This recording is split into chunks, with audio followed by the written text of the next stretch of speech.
What's the difference between a PEO and an ASO? PEO is a professional employer organization.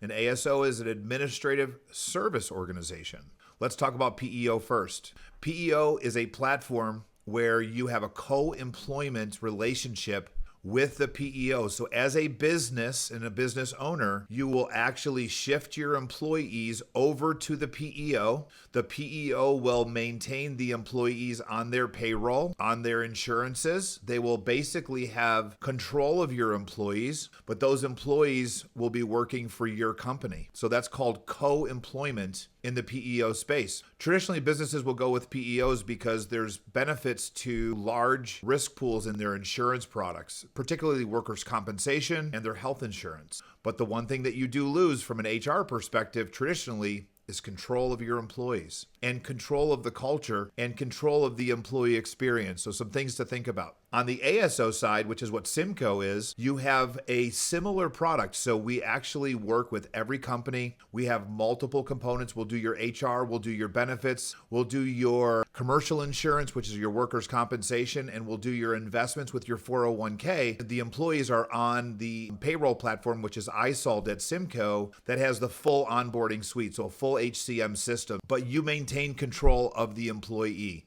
The question comes up is, which one is better? We've had conversations with customers who have left PEOs where they've been trying to get a hold of HR people. They've been trying to get a hold of benefit people at the PEO. Sometimes they don't respond for 24 hours. And when you have an employee issue or an emergency or something that you have to deal with, and you have an HR team that's not present or not available or not someone you can call on your cell phone like you could do in a normal business, it makes it very difficult because, again, they're the ones who are making the decisions. They're the ones who are putting policy in place, and you really have to live by the way that they run their PEO.